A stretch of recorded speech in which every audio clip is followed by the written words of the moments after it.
본 말씀을 읽을 때 아멘 하는 건 무슨 뜻이에요? 하나님 말씀이 맞습니다예요. 하나님 말씀 맞습니다. 예.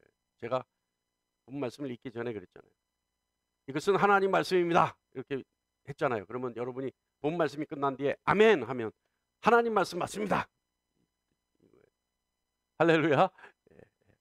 그 교회 예배에 있어서 예배 안에 포함되는 시작과 끝, 축도까지 있어서 일어나는 모든 행위는 영적 행위입니다. 그냥 우리 습관에 따라 하는 행위들이 아니에요. 영적 행위예요. 왜냐하면 이 자리에 이 시간, 조금 전 우리가 찬양하는 시간부터 이미 하나님의 임재와 함께 우리는 하나님께 예배하는 시간입니다. 그렇기 때문에 여기서는 특별히 사단 마귀가 여러분을 괴롭힐 수도 있어요. 잠을 오게 하고 정신을 딴 생각하게 하고 말씀이 귀에 안 들어오게 하고 뭐 여러 가지 방해를. 왜? 이것은 영적 행위이기 때문에 그래요. 이 시간만큼은 하나님이 우리 같은 죄 많은 인간들이 하나님을 영화롭게 하는 시간이란 말이에요. 그러니까 사단이 두고 볼 수가 없어요. 그러니 여러분, 이 말은 역설적으로 더 긴장하고 더 정신 차리고 더 하나님만 생각하는 시간이 되어야 한다, 이 말씀입니다. 그렇기 때문에 여러분, 매 순간순간 긴장해서 어떤 말씀에 내가 아멘 할 것인지 여러분 긴장하면서 들어야 되는 거예요. 할렐루야. 기독교인에게 있어서요, 믿음이 삶의 방식이어야 합니다. 하나님을 알기 위해서는 믿어야 한다는 거죠. 하나님을 믿기 위해서 하는 것이 아니라 하나님을 알기 위해서는 믿어야 한다는 겁니다. 성 어거스틴이 그렇게 얘기했고요, 안셀롬이라는 사람이 그렇게 얘기했어요. 나는 알기 위해 믿는다. 내가 하나님을 안다는 고백은요, 여러분, 나는 하나님을 믿는다라는 고백과 같은 의미입니다. 믿음이 있는 사람은 하나님을 아는 사람이에요. 그런데 여러분, 믿음이 없는 하나님에 대한 지식은요, 인문학적 소견에 불과합니다. 믿음이 없는 하나님의 지식은요, 인생을 회복시킬 권세도 없습니다. 믿음이 없는 하나님의 지식은 심령을 치유시키는 능력도 없습니다. 제가 우스갯소리로 항상 가끔 하는 소리 있어요. 중이 성경을 가지고 설교하면 그것이 설교가 맞습니까? 중이 성경을 가지고 해석해서 여러분에게 교훈을 정하면 그것이 설교가 맞습니까? 라고 하는 이 말이 우스갯소리 같지만 조금 전의 얘기와 같은 논리예요. 뭐냐 하면 하나님을 믿는 믿음 없이 하나님을 아는 지식은 인문학적 소견에 불과하다. 그러니까 중이 아무리 성경에 대해서 박식하여져서 성경을 가지고 충분히 해석하고 중이 성경을 가지고 여러분을 감동시킬 만한 설교를 한다 하더라도 그것은 설교가 아니라 뭐라고요? 인문학적 강의라는 거예요. 인문학 강의에 불과하다는 겁니다. 왜냐하면 가장 중요한 믿음이 없기 때문에 그렇습니다. 또한요, 믿음은 기독교 신앙인들의 삶의 방식이어야 합니다. 그렇기 때문에 믿음이 있는 사람은 하나님과 동행할 수 있는 거죠. 믿음의 사람들은 어떤 상황 속에서도 자유와 평강 유지할 수 있습니다. 믿음의 사람들은 고난과 고통 중에서도 인내할 수 있고요, 믿음의 사람들은 인내 후에 결국은 하나님이 허락하여 주신 승리의 능력을 부여받을 수 있습니다. 기독교인들은요, 그들이 가지고 있는 믿음 가운데 어떤 일부가 있죠. 그 일부는 뭐냐 하면 주님이 다시 오실 것에 대한 고백입니다. 주님이 다시 오셔서 산자와 죽은 자를 따로따로 가르시고 그리고 분류하셔서 영원한 생명과 영원한 죽음을 판결하신다는 믿음이 있습니다. 영원한 생명은 영원히 하나님과 함께 하나님의 은혜 속에 거하는 것이고요, 영원한 죽음은 육체의 죽음을 의미하는 것이 아니라 하나님의 은혜를 전혀 기대할 수 없는 상태, 다시 말하면 하나님과 영원한 단절을 의미합니다. 그런데 여러분, 주님이 오셔서 산자와 죽은 자를 판단하시는 근거는 무엇일까요? 주님이 오셔서 우리를 심판하시는데 그때 우리를 심판하신 기준, 근거는 무엇을 가지고 우리를 심판하실까요? 세상을 살 때 얼마나 성실하고 착하게 살았는지, 그래서 그 인생을 얼마나 값지게 살았는지에 대한 것들이 주님이 판단하시는 근거일까요? 아니면 그 사람이 세상을 살아오면서 주변 사람들에게 어떤 평가를 받고 살았는지에 대한 평판을 기준으로 주님은 심판하실까요? 다시 말하면 도덕주의나 윤리주의자, 주님의 심판이 도덕과 윤리에 대한 심판의 기준입니까? 아니죠. 마지막 날 주님이 심판하시는 기준은 우리가 주님 앞에 서는 날, 그때 주님이 심판은, 그 기준은 과연 나 자신의 삶 가운데 주님을 얼마나 사랑했느냐, 그것이 주님의 판단의 기준입니다. 사랑하는 여러분, 믿음은 주님을 사랑하는 것입니다. 아멘. 할렐루야. 오늘 본문을 앞서서요, 본문을 함께 나누기에 앞서서 여러분 이렇게 생각할 수 있어요. 목사님 갑자기 설교하기 전에 무슨 심판이 나오고 영원한 생명이 나오고 영원한 죽음이 나오고 무슨 이렇게 하니까 무슨 설교 초반부터 뭔 그렇게 살벌한 말씀을 하실까? 시작부터 우리 뭐 졸지 말라고 겁주려고 하는, 겁먹으라고 하는 소리일까? 의심을 가질 수 있어요. 그런데요, 오늘 우리가 본문을 함께 나누기에 앞서 사전에 우리가 가져야 할 사전 지식을 함께 나누는 것뿐입니다. 제가 여러분께 여러 번 계속해서 강조하죠. 아마 기가 따가울 정도로 여러분 들었을 겁니다. 뭐냐면 성경은 세상을 살아가는 우리들의 삶의 지침을 설명하는 책이 아니다. 성경은 세상을 살아가기 위한 행동 방식을 가르쳐주는 책이 아니다. 성경은 세상에서 복을 받을 수 있는 길을 제시하는 책이 아니다. 더욱더 절대 아닌 것은 성경은 성도들에게 값싼 은혜를 열거해서 위로하고 삶의 만족을 주기 위한 책은 더욱더 아니다. 그럼 성경은 무슨 책입니까? 성경은요, 오로지 하나님만 섬기라고 말씀하는 책입니다. 성경은요, 하나님을 섬기기 위해서는 이렇게 섬겨야 한다라고 하는 하나님의 섬김의 설명의 책입니다. 왜 이렇게 제가 강조하느냐 하면 우리들이 성경을 보면서 오해하고 착각할 수 있는 소지가 성경에는 충분히 있기 때문에 이렇게 강조하는 겁니다. 뭐냐면 여러분, 우리가 알다시피 성경은요, 이스라엘 민족의 삶을 통해 그들 자신의 삶에 하나님이 섭리하신 것들을 기록한 책이 성경이죠.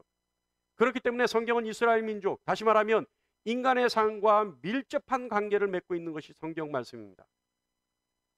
그래서요, 성경을 조금 다른 관점으로 보면 사람의 삶의 방식을 말하고 있는 것 같이 보여질 때가 있다는 거예요. 또 오해하고 착각하기 쉬운 거는요, 성경에 사람의 삶의 방식이 쓰여져 있으니까 그 삶의 방식을 보다가 이 사람은 이렇게 하니까 복을 받네? 그러면 나도 이렇게 하면 복을 받는다는 말인가? 이렇게 착각할 수 있기 때문에 제가 이렇게 강조하는 거예요. 뭐라고 강조한다고요? 성경은 삶의 방식을 말하는 것이 아니다. 성경은 단순하게 값싼 은혜를 열거해서 여러분에게 위로를 주기 위해서 하시는 말씀이 아니다. 성경은 어떤 거라고요? 성경은 하나님을 이렇게 섬겨라. 하나님은 이렇게 섬겨야 한다. 하나님은 이렇게 영광 받으실 분이다. 하나님은 세상을 지으신 분이다. 성경은 하나님에 대해서만 말씀하고 있습니다. 할렐루야. 여러분, 성경을 보는 각도에 따라서요, 작가의 의도와는 전혀 다른 교훈을 받을 수 있기 때문에 그렇습니다. 그 좋은 예가 바로 오늘 본문 말씀이에요. 오늘 본문을 통해 하나님이 누가를 통해 우리에게 주시고자 하는 교훈이 무엇이고, 또 같은 본문으로 나누는 교훈인데도 불구하고 잘못된 교훈은 어떤 교훈이 있는지 생각해보자 합니다. 자, 먼저 제가요, 오늘 본문 말씀을 가지고 잘못된 해석, 제가 설교를 할 테니까 여러분 들어보세요. 먼저 3절 4절 말씀 볼까요? 3절 4절 말씀 봅니다. 시작.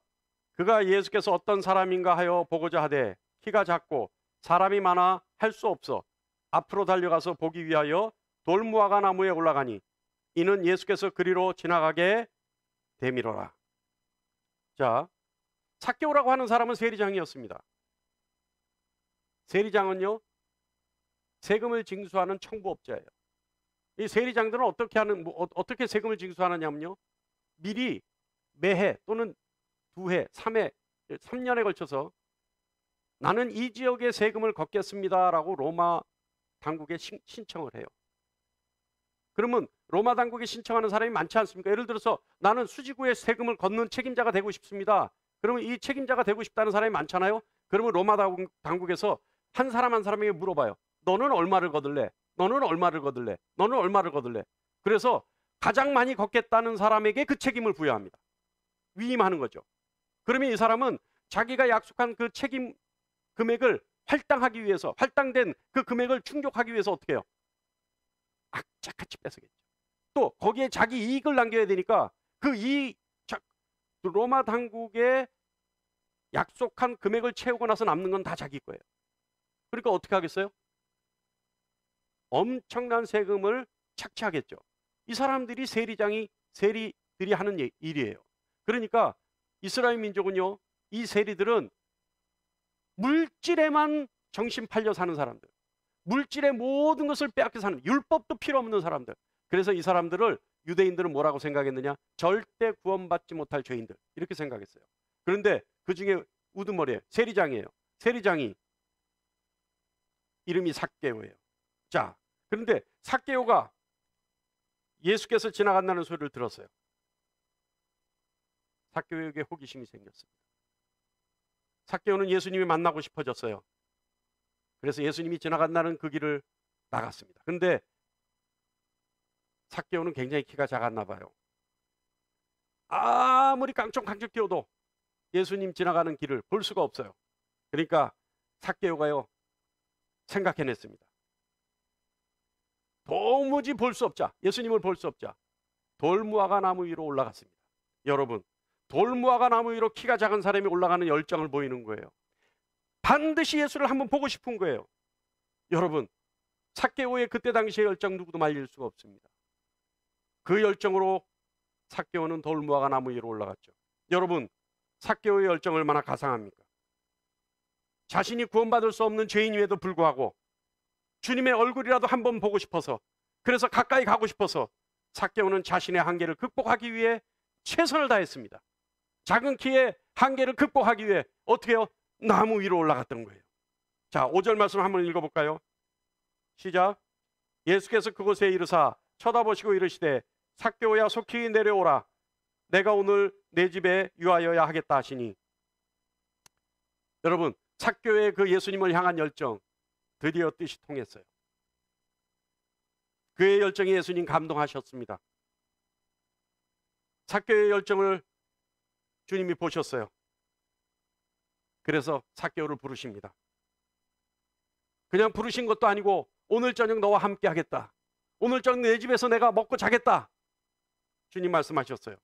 여러분, 삭개오의 그 열정의 결과 예수님이 감동하신 겁니다. 삭개오의 열정의 결과, 그 노력의 결과 예수님은 감동하셨어요. 삭개오의 열정을 예수님 알아보신 겁니다. 자, 우리 6절 말씀 한번 읽어볼까요? 시작. 급히 내려와 즐거워하며 영접하거늘. 여러분, 예수님이 삭개오의 집에 가서 오늘 밤 유하며 먹고 자겠다라고 하시니까 삭개오가 즐거워했다는 겁니다. 예수님을 영접했다는 거예요. 여러분, 예수님이 찾으실 때 삭개오는 순종했다는 겁니다. 예수님이 찾으실 때 삭개오는 즉각적으로, 그것도 억지로가 아니라 즐거워하며 예수님의 말씀에 순종했다는 거예요. 영접했다는 겁니다. 예수님을 받아들였다는 거예요. 여러분, 예수님이 찾으시는 사람이 되려면 이와 같이 예수님을 영접해야 합니다. 우리도 이와 같이 해야 합니다. 7절 8절 말씀 다 같이 읽어볼까요? 다 시작. 무사람이 보고 수군거려 이르되 저가 죄인의 집에 유하러 들어갔도다 하더라. 삭개오가 서서 주께 여짜오되 주여 보시옵소서 내 소유의 절반을 가난한 자들에게 주겠사오며 만일 누구의 것을 속여 빼앗은 일이 있으면 내 갑절이나 갚겠나이다. 예수님이요 삭개오에게 마치 용서라도 하듯이 관심을 보이시자, 그리고 삭개오의 집으로 가서 유한다 하시자 사람들은요 수군거리기 시작했어요. 저가 죄인의 집에 들어가 먹고 마신다, 이렇게 수군거렸다는 겁니다. 다시 말하면 예수라는 자가 스스로 메시아라 하더니, 하나님의 아들이라 하더니, 이제는 우리도 상대하지 못하는 죄인을 하나님의 아들이 들어가서 교제를 나눈다. 그때요 삭개오는 생각했습니다. 여러분, 삭개오의 생각이요 얼마나 복받을 만한 생각인지 알 수가 없어요. 사람들 사이에서 예수님이 모함을 받고 봉변을 당할 것 같으니까 결단을 내려요. 그 결단도요 엄청난 결단입니다. 삭개오는 정말 하기 힘든 결단을 내리죠. 어떤 결단이에요? 예수님이 봉변당할 것 같으니까 예수님을 보호할 목적으로 어떻게 해요? 내 재산의 반을 가난한 사람들에게 나누겠습니다. 기가 막히지 않습니까? 아마 옆에 있었던 사람들 다 감동했을 거예요. 그리고요 한 발 더 나가서 부당한 이익에 대해서는 내 갑절을 내가 갚겠습니다. 우리 9절 말씀 다 같이 한번 읽어볼까요? 시작. 예수께서 이르시되 오늘 구원이 이 집에 이르렀으니 이 사람도 아브라함의 자손이미로다. 사랑하는 여러분, 탐욕은 우상숭배입니다. 삭개오는 주님을 영접하고 주님 앞에 결단했어요. 자기의 것을 기꺼이 포기하는 내려놓음의 결단을 했습니다. 여러분, 우리도 삭개오와 같이 내려놓음의 결단을 해야 합니다. 이 시간 우리 삭개오처럼 주님 앞에서 자기 자신을 내려놓는 결단을 배워야 합니다. 그랬을 때에 주님은 말씀하십니다. 오늘 구원이 이 집에 이르렀으니 이 사람도 아브라함의 자손이미로다. 자, 여러분, 우리 다 같이 이 시간 결단의 시간을 가졌으면 좋겠습니다. 제가 선창하면 여러분도 따라서 결단하시기 바랍니다. 주님, 이제 저도 내려놓음의 삶을 살겠습니다.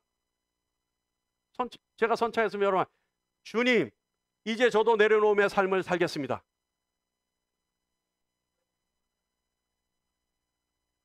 한 목소리가 안 되나요? 몇 명 안 돼요? 다 같이 한 목소리를 하셔야 돼요. 두 번째부터. 주님 앞에서 나를 내려놓겠습니다. 주님 앞에서 세상의 것에 미련과 사랑을 보이지 않겠습니다.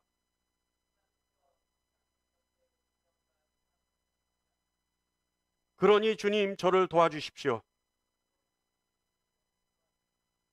주님이 도와주실 것을 믿습니다. 할렐루야. 어때요, 여러분? 감동적이지 않습니까? 네? 이제 이렇게 살면 주님의 사랑을 받을 수 있을 것 같지 않나요? 아니, 이제부터 삭개오처럼 이렇게 살 수 있을 것 같지 않으세요? 제가 조금 전에 이 말을 전하기 전에 여러분에게 뭐라고 했습니까? 잘못된 교훈이라고 얘기했죠. 이것은 절대 잘못된 교훈입니다. 혹여 여러분 이 말에 여러분 스스로가 저렇게 살면 되겠다라고 하는 마음을 가졌다면 조금 전의 말은 미혹입니다. 제가 여러분에게 전한 그 말은 미혹이란 말이에요. 여러분 마음속에 나도 삭개오처럼 저렇게 살면 주님의 관심을 보일 수 있겠다, 주님의 사랑을 받을 수 있겠다, 주님이 나를 도와주실 수 있겠다, 주님이 나에게 도움의 손길을 내주실 수 있겠다 라고 생각했다면 그것이 미혹이라는 거예요. 제가 이 말을 하기 전에 여러분에게 미리 전제했습니다. 이것은 잘못된 교훈입니다. 그러나 잘못된 교훈을 마치 설교처럼 하겠습니다 했을 때 여러분 들었어요. 그런데도 불구하고 여러분에게 전하는 잘못된 교훈 가운데 여러분의 마음속에 혹여 저렇게 하면 되겠구나, 저게 맞는 거구나, 저렇게 하면 주님의 관심을 받을 수 있고 주님의 도움의 손길을 받을 수 있겠구나 라는 생각이 조금이라도 들었다면 미혹이라는 겁니다.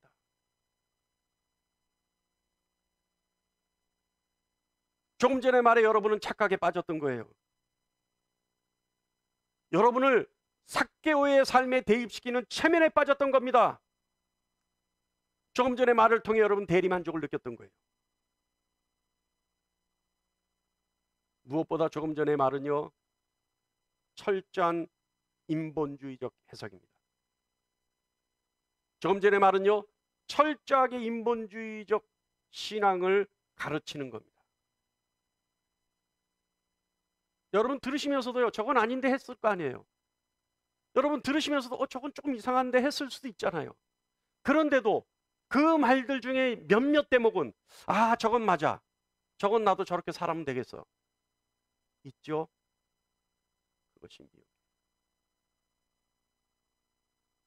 자, 그렇다면 오늘 본문 말씀에서 정확하게 하나님이 우리에게 하시고자 하는 말씀은 뭘까? 오늘 본문 말씀 속에 하나님이 우리에게 일깨우시고 가르치고자 하는 교훈은 과연 무엇일까? 크게요, 두 가지로 함께 나눠보고자 합니다. 첫째는요, 주님은 우리를 먼저 하십니다. 그리고 주님이 우리를 먼저 찾으십니다. 5절 말씀 다 같이 볼까요? 5절 말씀입니다. 5절 말씀 우리 성경에서 볼까요? 시작.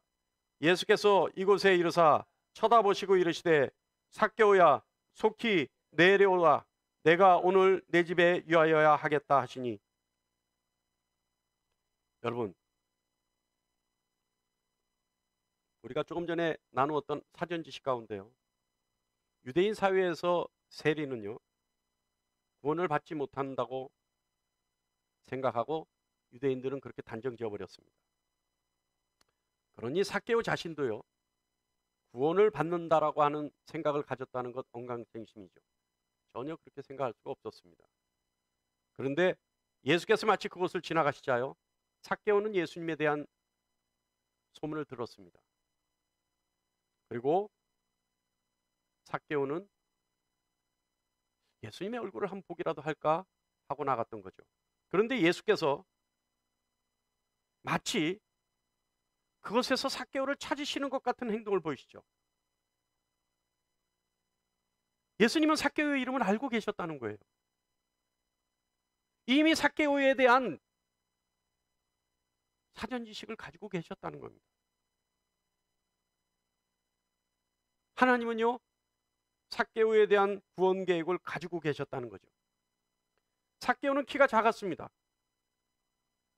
키가 작은 삭개오는요 예수를 보기 위해서는 높은 곳으로 올라가야 했어요. 단지 그것뿐입니다. 예수님이 삭개오를 먼저 하시고 삭개오를 부르지 않았다면 삭개오의 이름은 성경에 기록되지 않았을 겁니다. 예수님이 삭개오의 이름을 부르지 않았다면 아무 일도 없이 그냥 지나갈 일입니다. 삭개오가 무화과 나무 위에서 올라가서 예수의 이름을 불렀다 하더라도, 예수의 이름을 외쳤다 하더라도, 예수가 보고 싶어 삭개오의 열정이 하늘을 찔렀다 하더라도, 예수님이 삭개오에 대해서 알지 못했고 예수님이 삭개오의 이름을 부르지 않았다면 그 일은 성경에 기록되지 않았을 겁니다. 사랑하는 여러분, 하나님은 우리 모두의 구원 계획을 가지고 계십니다. 오로지 하나님의 관심은 우리 모두의 구원에 있습니다. 그래서 주님은 십자가에 죽으신 것입니다. 우리가 죄인이었을 때 하나님은 우리의 구원 계획을 가지고 계시는 겁니다. 로마서 9장 16절 말씀 다 같이 한번 읽어볼까요? 시작. 그런즉 원하는 자로 말미암음도 아니요 다른 박질하는 자로 말미암음도 아니요 오직 긍휼히 여기시는 하나님으로 말미암음이라. 아멘. 우리가 원한다고 해서 될 일이 아니다는 겁니다. 우리가 열정을 가지고 아무리 노력하고 아무리 달려가고 아무리 하나님께 우리의 열정을, 우리의 정성을 보인다고 해도 되는 일이 아니라는 겁니다. 구원은 어떻게 된다고요? 오로지 하나님의 긍휼하심으로 말미암는다는 겁니다.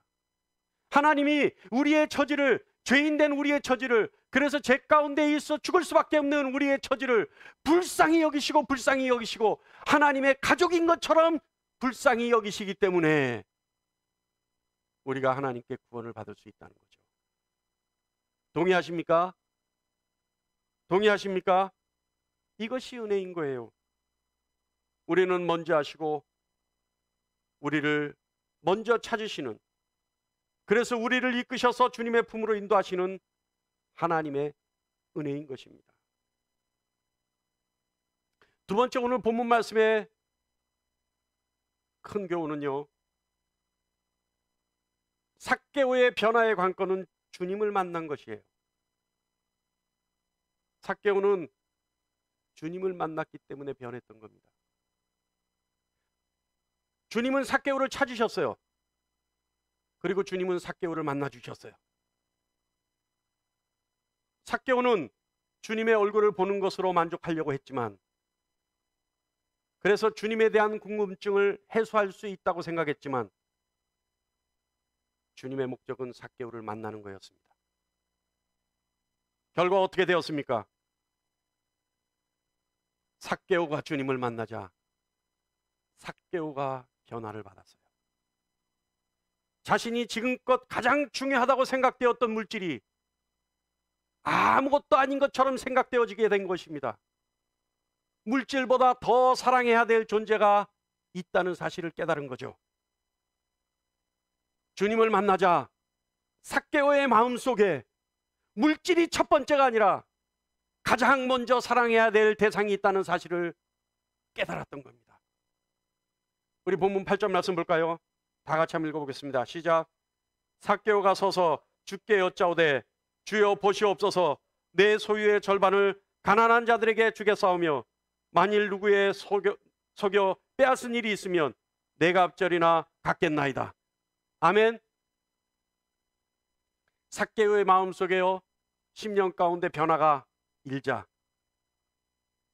일어나자 자발적으로 재산의 절반을 가난한 사람들에게, 또 남의 것을 착취한 것이 있다면 그 재물에 대해서는 4배를 갚겠다는 마음을 가지게 됩니다. 그렇다고 해서 삭개오의 마음속에 물질이 필요 없다고 생각되어진 걸까요? 아니에요. 물질이 필요 없다고 생각되어진 것이 아니라 불의로 얻은 물질에 대한 회의가 느껴졌던 겁니다. 다시 말하면 뉘우치고 돌이켜졌다는 거예요. 삭개오의 심정에 뉘우치고 돌이킴의 변화가 일어나기 시작했다는 겁니다. 다시 말하면 회심과 회개가 일어났다는 겁니다. 사랑하는 여러분, 관건은 주님을 만나는 겁니다. 주님을 만나야 합니다. 주님을 만나야 해결됩니다. 주님을 만나야 해결받을 수 있습니다. 우리가 가지고 있는 모든 의문과 문제가 주님을 만나면 해결됩니다. 사랑하는 여러분, 주님이 오셔서 십자가에 죽으신 놀라운 사건은 다름이 아닙니다. 10절 말씀 다 같이 볼까요? 주님이 오셔서 십자가에 죽으신 놀라운 사건의 목적은, 다 같이요, 시작. 인자가 온 것은 잃어버린 자를 찾아 구원하려 함이니라. 아멘. 할렐루야. 어때요, 여러분? 지금까지 여러분에게 전한 말씀이 참 그리스도인들에게 주시는 하나님의 교훈입니다. 이것은 신본주의 신앙을 가르치는 하나님의 말씀입니다. 여러분, 여러분은 어떤 것을 선택하실까요? 첫 번째 전한 말을 선택하겠습니까? 아니면 두 번째 전한 말을 여러분은 선택하실까요? 여러분, 한국교회 위기입니다. 한국교회가 세속화되어 가고 있습니다. 세속화되어 간다는 것은 교회가 미혹되어 가고 있다는 뜻입니다. 교회가 미혹됐다는 것은 하나님의 자녀들을, 하나님의 백성들을, 하나님의 용사들을 미혹시키고 있다는 뜻입니다. 성경은 유대인들의 삶의 현장에서, 삶의 자리에서 하나님의 섭리를 기록한 책입니다.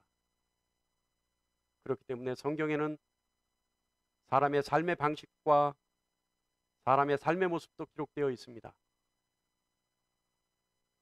그러나 미혹받아서 참 진리를 알지 못한다면, 또는 미혹받아서 참 진리를 알려고 하지 않는다면 사람의 삶의 방식과 방법만이 보여질 뿐입니다. 그러나 참 진리를 알고 믿음이 있어 하나님에 대해 안다면, 하나님에 대해 알려 한다면, 유대인들이 기록한 그 글 가운데 하나님이 섭리하신 하나님의 섭리의 방법과 교훈, 그것을 찾으려 할 것입니다. 오늘 저와 여러분은 실험적인 두 가지 교훈을 들었습니다. 다시 한번 여러분에게 묻습니다. 우리는 무엇을 선택할까요? 우리는 과연 어떤 말씀이 하나님의 교훈이라는 말씀으로 받아들일 수 있을까요?